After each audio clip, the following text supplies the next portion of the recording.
everyone, I'm Rebecca and welcome back to my sewing room. Today I want to talk about historical costuming for plus sizes.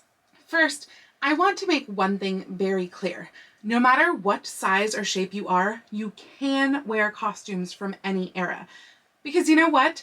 There were women of all shapes and sizes that lived through every era. As we go through this video, I'm going to include images of some lovely plus-size women from history. But for even more images, check out my Pinterest board linked in the description below.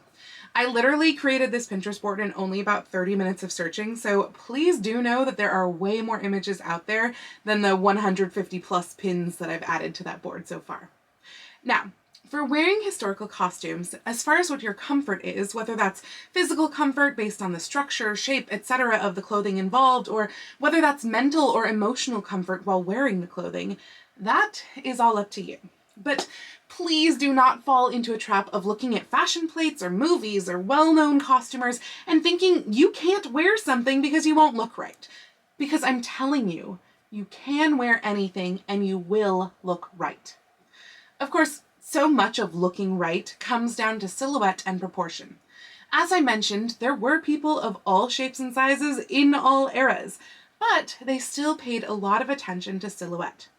Frankly, it's a very modern idea that size matters. For most of history, it was the shape, not the size, that mattered. The wonderful thing about this is that shape is determined by proportion, and proportion can be achieved with padding and structural garments like stays or corsets and hoops or bustles. In this video, I'm going to go through some tips for achieving the proper proportions, style era by style era, starting with the 18th century and finishing with the 19-teens, because that is the period of time that I am most familiar with costume-wise. This video is just one part of a series of videos I'm going to be releasing, focusing on plus-size costuming. So please let me know in the comments if there is anything in particular that you'd like me to cover in a future video. Let's start with the 18th century. Now, I do want to be honest here. Personally, I find the 18th century a little uncomfortable to wear, physically speaking. The conical stays of the 18th century just aren't great for me. I find that they both lift and compress my bust and can also dig into my upper hips, especially if I sit for too long. Also, stays tend to ride up on me when I sit, and I have yet to figure out why. I would be curious to hear your experiences with the 18th century and if you have any tips on how to avoid these fit issues. All that said, once you put on the outer garments, whether that's the wider hipped look of the mid-18th century or the rounder, softer looks of the 1780s, 18th century costume is often very flattering on plus-size women.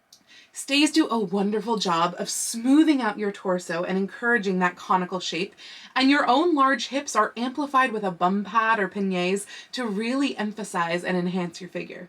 A fichu, which is the scarf worn around the neck and over the bust, is a wonderful accessory that, for me, works for modesty, comfort, and for silhouette, particularly enhancing the pigeon-shaped bosom of the 1780s. The key here is that conical torso with either wide or rounded hips. Very doable for a lot of plus-size women. Moving on to the Regency period, my biggest piece of advice here is to go for a long line corset. This was the most popular undergarment of the period anyway, and they're very comfortable. They do a fantastic job of smoothing your torso while lifting your bust nice and high to fit the silhouette.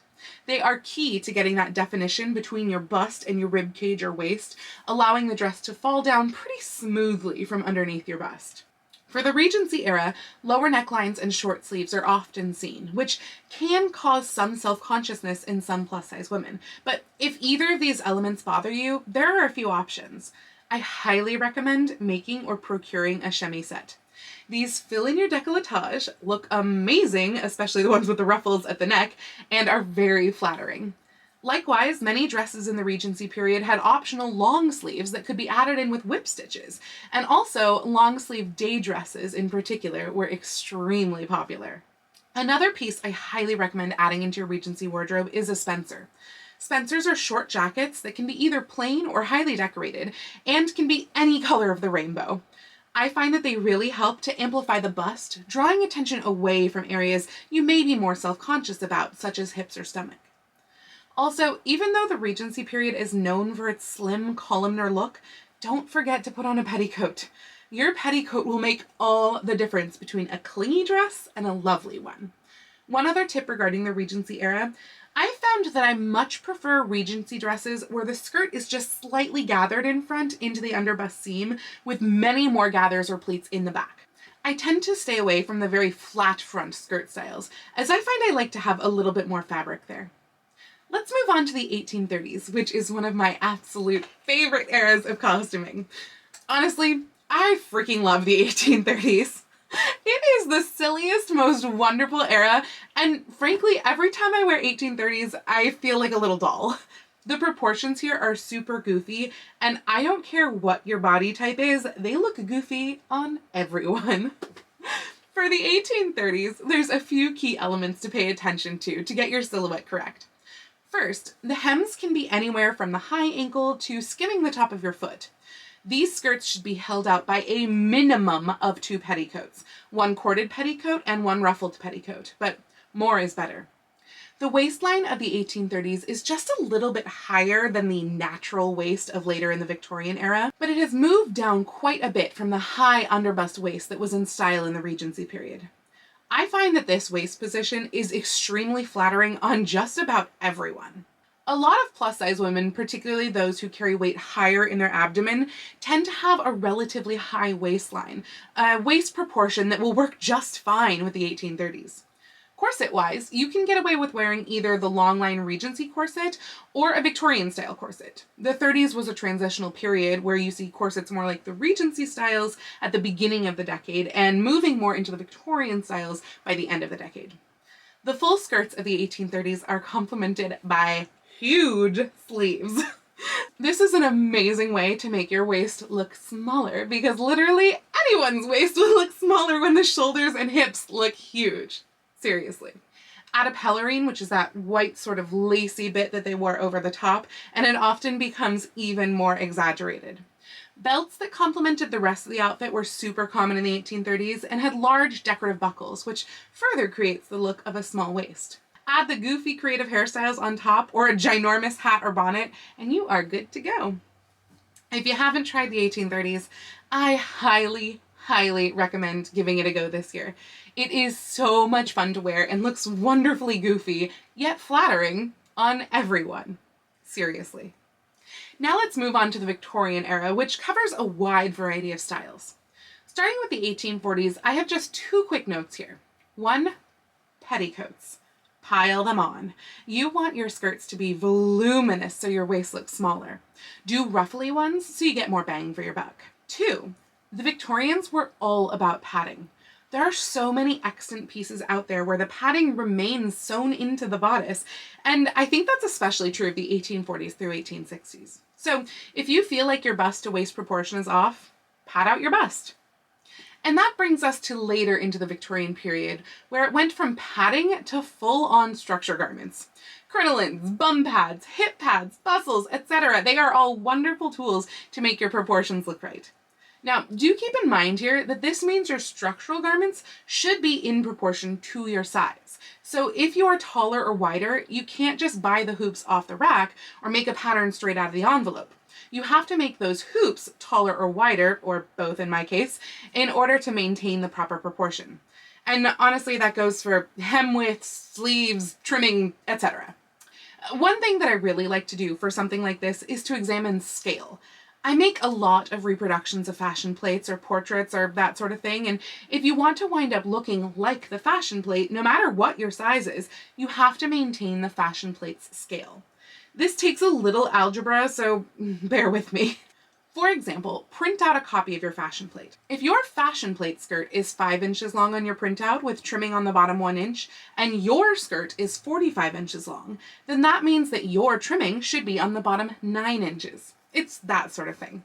If you incorporate the sort of scale Victorians used, whether you're reproducing a fashion plate or going with your own design, it will instantly elevate your costuming. Okay, tangent over and back to the Victorians. The crinoline era, though potentially cumbersome, is very comfortable for plus-size women. The corsets of this era allow for excellent hip spring, and when you have a structural garment like that, your waist can often become a little smaller. The hoops also do a fantastic job of making the waist look very small, and they're also so light and freeing compared to wearing multiple layers of petticoats. Now on to the bustle period. The bustle period contains three main silhouettes: early bustle, natural form, and late bustle. The early bustle is my favorite of the three. Early bustle period bodices tend to be shorter waisted with the giant ruffly cupcake-like skirts below that. Although these skirts are much fuller in the back, there is still some fullness at the sides and front as well. And personally, I find all of this very flattering, frilly, and fun. The key here is, again, proportion. I recommend a crinolette style bustle underneath your skirts, which will help give you that desired fullness and make your waist look really small. Also, this era favored lower square necklines compared to the later bustle styles and very large hair, both of which are super flattering for plus size women. In fact, in general, do make sure you pay attention to the proportion of your hair or hat to your costume, because that really helps to balance everything out. It's one of the reasons that I tend to favor eras with larger hats or hair, because funnily enough, that also makes my waist look smaller. Let's talk about the natural form era. First, I just want to make something very clear. Just because it's called natural form does not mean it's natural. Padding and sometimes even smaller, differently shaped types of bustle hoops play a really big role here, and they really help to amplify the curves between the waist and the hips. To our modern eye, this style can often look unflattering, but the Victorians were all about curved bellies in this period, finishing the look out with tons of drapery in the skirts, especially in the back, and often very long trains. This really elongates the body, and a shorter woman would actually look much taller in the natural form era than in early bustle, which chops you off with that shorter waistline. Moving into the bustles of the 1880s, they tend to maintain that longer waistline in the front, but then with the huge shelf-like bustles in the back. So in general, the clothing shape here is mostly flattering, but I do find that the higher necklines they favor, combined with smaller hair and derpy bangs, can make for an unflattering combination. I usually cheat a bit on the necklines in the 1880s, favoring a just slightly lower style, and in fact, I have to admit, when I wear 1880s, I usually wear it with 1870s hairstyles. It's just more flattering to my face. Before we leave the bustle period behind, I do want to quickly address evening wear. In the bustle period, a lot of ball gown bodices tended to have extremely short sleeves. And personally, I just don't like wearing very short sleeves as I'm super self-conscious about my upper arms. Luckily though, although it is less common, you can find some fashion plates with slightly longer sleeves that hit lower down the upper arm, and you can also decorate them with ruffles, swags, netting, and other such embellishments. And these sort of decorations can also be used in the 1890s and Edwardian era ball gown bodices. Speaking of the 1890s, this era brought back the super hourglass silhouette of the 1830s, but this time they also elongated the skirts, therefore lengthening the whole body. The skirts are supported by at least 1 to 2 petticoats, tend to be worn over bum and or hip padding, and often have built-in structural layers such as horsehair facing. This is another era that, again with the exception of derpy hair, tends to look flattering on everyone. The large sleeves and full skirts make your waist look tiny. That said, again, I tend to skip on 1890s hair and go for the fuller Edwardian hair instead to complete my look. I feel like the Edwardian era is maybe the most aesthetic look for plus size women, and I think it may be because you absolutely need fuller curves to get this silhouette right. It's all about enlarging the bust with ruffles or padding and padding out your hips. Plus, the larger hair and huge hats make everything balanced so well, and although we've lost the huge 90s sleeves by this time, sleeves were still often fairly full or covered with ruffles, especially on the upper arm. This era also celebrated the curvy woman, with stars such as Lillian Russell serving as style icons. The 19-teens brought in a narrower, more slender silhouette than anything since the Regency period, but curves were still highly sought after. The emphasis here tends to be on a fuller bust with slimmer skirts down below. The long line corsets of this era really help smooth everything out, and the large hats balance everything nicely on top. Drapey fabrics and layered skirts were often quite popular here, which really helps to hide anything that you may feel self-conscious about. But don't forget that you still need a petticoat. I recommend a princess slip, which helps to avoid any additional bulk at the waist or hips, but still fills out the skirt nicely. And that is where we're going to stop for this video. I hope this overview of styles, silhouettes, and how to achieve them was helpful to you. Now that you know that anyone can wear any style, is there a style that you're hoping to attempt for the first time this year? If so, let me know in the comments. As I mentioned earlier, this is just one part in a series of videos that I'll be doing regarding plus size costuming. So if there is any topic in particular that you would like me to cover, please also do comment that down below. Anyway, if you liked this video, please go ahead and click the thumbs up icon. And if you'd like to see more videos like this, please go ahead and click subscribe and the little bell icon to be notified every time I post a new video. I do post videos here on YouTube twice a week with my sewing vlogs on Tuesdays and other costuming content like this out on Saturdays, but I post every day over on my Instagram, so please go follow me on Instagram. That's at Lady Rebecca Fashions. And if you would like to support me and all of the work that I do on this channel, I do have a link to my Patreon and my Ko-fi account down below in the description. Once again, thank you so much for joining me for this video. Have a wonderful week, and I will see you very soon in my next video. Happy sewing!